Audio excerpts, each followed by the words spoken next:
Maybe you've barely even started learning an instrument. Maybe you're just planning to learn an instrument just because you want to get into songwriting, or maybe you're a more experienced musician and you may be wondering, when can I start songwriting? When can I just take the dive? How many different videos do I need to watch? How many different things do I need to learn? Do I need to spend the next 60 hours listening to podcasts before I can get a start on songwriting? So let's answer that question. So first, I just want to open with the very short answer to when can I start songwriting? The answer, no matter how experienced you are, is right now. We're going to dive deeper into this and talk about really how to do this and how to navigate the different ways of songwriting depending on your skill level. But the real answer is you can shut this video off right now and start songwriting based on where you are. But I want to help you out more than just giving you that barely helpful answer.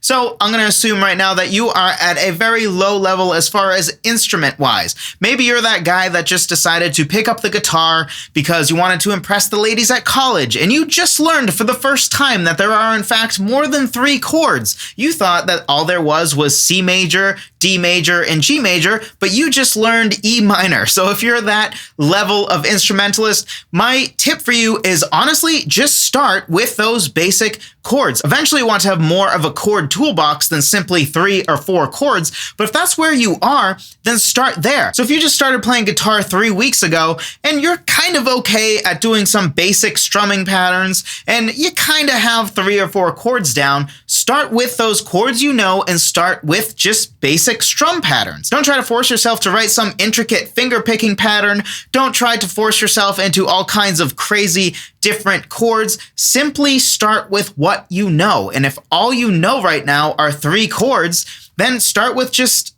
taking those 3 chords, maybe even put them on note cards and then shuffle them around and then see what order they're in. Maybe they're G, D, and C. Cool. There's your chord progression. Go. Just play the chords, play around with different strumming patterns, and then eventually land on something that you like and go from there. Also on the lyrical side of things, if you're new to the idea of writing any sort of lyric or poetry, perhaps don't sign up to write super long, overly done lyrics at first. Maybe keep it simple for your first couple songs. Stick with some basic song structures, like having just 2 verses, a chorus, and a bridge. So don't try to write some magnum opus where you have 3 verses and 2 bridges, and each chorus changes the lyrics every time, so you effectively have 3 different choruses, and then you have a finale that's a totally separate part. Don't do that to yourself. Just start from scratch. Start with the basic parts of a song. Start with just verses,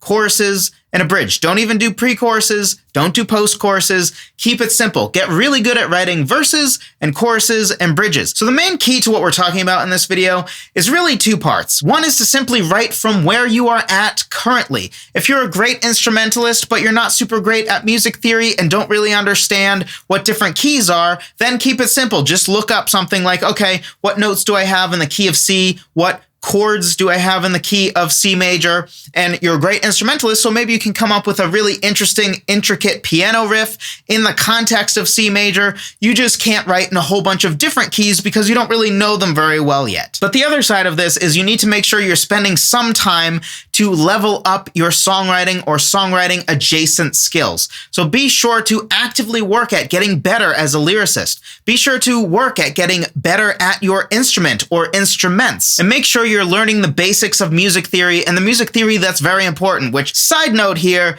in case you think that sheet music and understanding how to read sheet music and music theory are the same, they are not at all the same. The ability to read sheet music is really just useful for being able to play music that other people have written, whereas music theory is something that teaches you, for example, that, hey, if I write a song and I want it to have the sound of a major key and have that sort of brighter sound, I pick a major key to play in and to write up my song in, and then I learn something like, for example, E major. Okay, what notes are in E major? If I'm going to write a song in E major, I have E, F sharp, G sharp, A, B, C sharp, and D sharp as far as notes. And I also know what chords I have in that key. That's the sort of thing that can be super helpful as songwriters, and that's what music theory really is, not just understanding how to write sheet music, which, even though I learned classical piano and even classical guitar when I was younger, and I used to have to do sheet music all the time. I'll actually be first in line to admit that as a songwriter, knowing how to read sheet music is borderline completely worthless. Music theory, on the other hand, is perhaps the single most worthwhile thing that you can learn as a songwriter. So for now, be sure to songwrite from where you're at, but also be active and intentional about leveling up your different skills. So for example, if right now you are stuck as a pianist simply sticking with all the white keys, therefore being in either A minor or in C major, then just stick with that. But maybe actively work on, you know what, I want to add G major to the things that I can play in. So you learn G major, you work on your G major scale, you work on playing chords in G major, and then G major enters your toolbox. And then from there, you might say, you know what, I want different modes. I don't just want major and minor. I want to be able to go one shade darker than minor and be able to play in the Phrygian mode because I like my really hard rock music that's kind of dark, or maybe I want to write some backing tracks to a really dark sounding rap song and I want something that's even darker than minor. Phrygian's the way to go. Or maybe you want something even brighter than major and you want to go with Lydian, or you want to play something in Mixolydian, which is one shade darker than minor. It just is a little less sweet and saccharine sounding. So even if all of that you're like, what on earth are you talking about?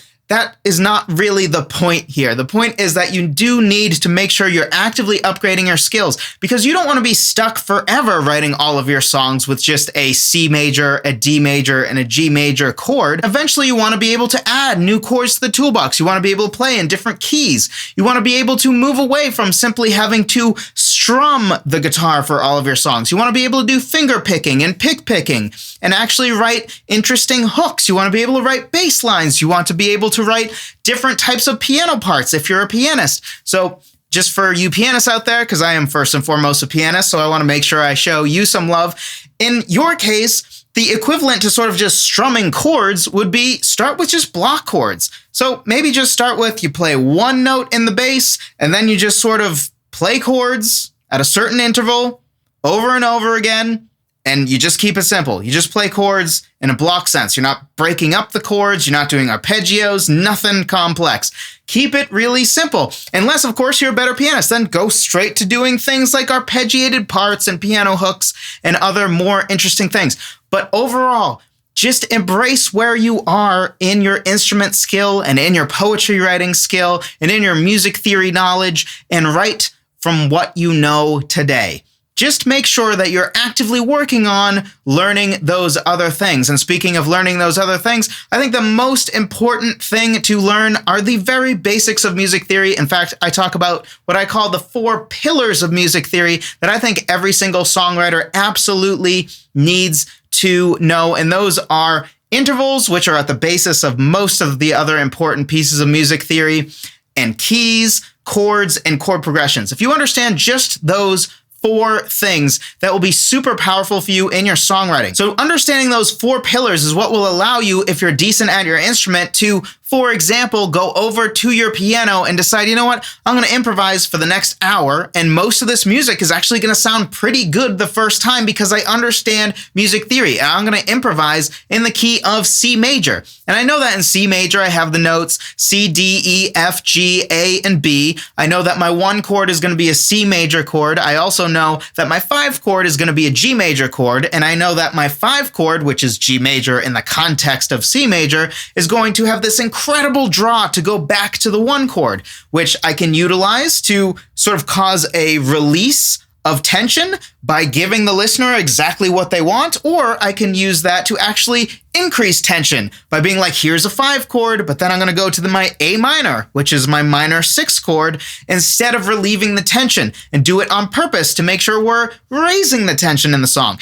So everything I just said is just sort of learning those basics of music theory, which is what allows you to be able to write music better. It's what allows you to be able to write music more efficiently, because just by understanding the notes and the chords that you have in the context of the key, combined with being a decent instrumentalist at whatever instrument your main instrument is, or several instruments, if it's several, that is what will allow you to be able to be so much more efficient, because instead of sitting at a piano for an hour and just praying that you eventually play a series of notes that kind of sounds good, that's worth maybe making into a song. Instead, you can play basically exclusively pretty good sounding music for an hour just off the top of your head. And that way you can afford to be much more picky about what music is actually worthy enough to be made into a song, rather than just being like, oh, I finally found something that sounds halfway decent. I guess I gotta make a song out of it because it took me 3 hours to find it. So if you're interested in that, be sure to pick up that free guide. Thank you so much for watching. I appreciate every single one of you.